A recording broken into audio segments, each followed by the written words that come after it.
Welcome. I'm Barbara Batson, Exhibitions Coordinator at the Library of Virginia, and I'm in the middle of our current exhibition, We Demand Women's Suffrage in Virginia. Because the library is closed during the public health emergency, my colleagues and I thought that we would highlight some aspects of the exhibition for you by video. So why do I have this drab-looking dress behind me? Because Pauline Adams wore one just like it. So let me tell you her story. Pauline Forstall Colclough was born in Ireland in 1874 and immigrated to this country with her parents about 1890. She married Walter J. Adams, who was a physician. They settled in Norfolk and they had 2 sons. And Pauline became interested and involved with various civic activities, including the 1907 Jamestown Exposition, which was an international event. On November 18, 1910, at a meeting held at her house, Adams became a founding member of the Norfolk chapter of the Equal Suffrage League of Virginia, the organization that worked to achieve the vote for Virginia women by an amendment to the Virginia state constitution. Adams served as president of the chapter for 3 terms. She spoke in public from street corners and actually had to get permission from the sheriff of Norfolk to do that. She attended state conventions. She even invented 2 suffrage games, which were sold in Virginia and Maryland in 1913 to raise funds for suffrage work. Alas, we have not found any surviving copies of the games. We are looking. So if you have one, let us know. Adams, like many suffragists, became convinced that a more militant strategy was necessary to win the vote, and in 1915 she joined the Congressional Union for Women's Suffrage, later the National Women's Party, founded by Alice Paul. Now, Paul and others believe that, or realize that the state-by-state strategy of the National American Woman Suffrage Association, of which the Equal Suffrage League of Virginia was a member, that was going to take way too long because each state, the women in each state had to convince the male legislators that the women of their state wanted suffrage, and that's the way they were going to have to go. You can imagine how long that was going to take. So the Congressional Union for Women's Suffrage turned its energies to working for an amendment to the U.S. Constitution. In 1917, the Congressional Union for Women's Suffrage renamed itself the National Woman's Party, and that still survives, and began a new tactic of picketing the White House in Washington, D.C. The silent sentinels, as they were called, embarrassed President Woodrow Wilson by asking how he could support democracy abroad, but not at home.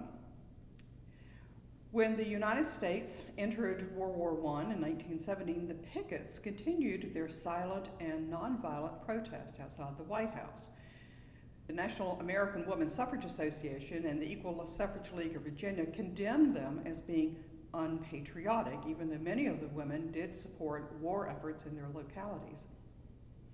Exasperated by the pickets, the District of Columbia police began arresting them for obstructing traffic, even though they were on the sidewalk and right up against the fence that surrounds the White House.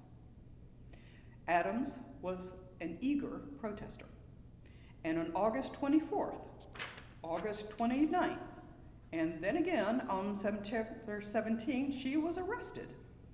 Now, rather than pay her fine, Adams and her co-protesters chose to serve time in the DC's prison workhouse at Lorton on the Occoquan River, and conditions were really pretty disgusting. The uniforms were dirty, and they looked just like this. The food was inedible. Some women went on a hunger strike, and they were force-fed. In a letter to her son, dated October 23, 1917, Adams wrote, "I have been kept from the privilege of incoming and outgoing mail for over the past week, and am now locked in a small cell in solitary. I have not been given my toothbrush or hairbrush here yet, but got the loan of this pencil from a new picket who came with another group yesterday."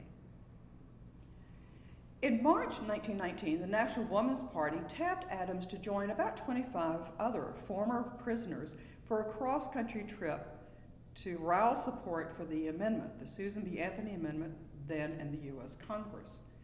The prison special made stops in Charleston, South Carolina, Chattanooga, Tennessee, San Antonio, Texas, Los Angeles, California, Denver, Colorado, and at each stop, they would change into reproductions of their prison uniforms, such as you see here. They would get into automobiles and speak from street corners and talk about their experiences in prison. And in San Francisco, they were even filmed for a newsreel.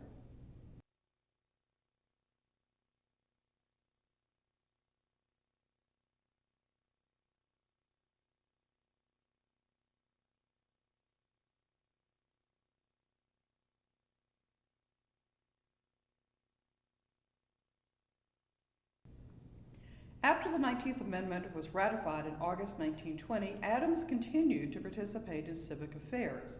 In 1921, she became the second woman lawyer in Norfolk.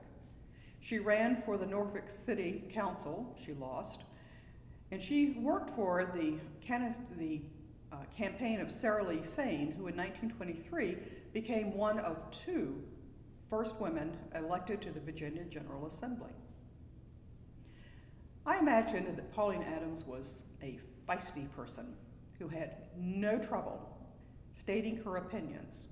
And when I vote in this coming November, I will remember Adams and all the Virginia suffragists who debated and argued and marched and distributed literature, all to win the vote for women.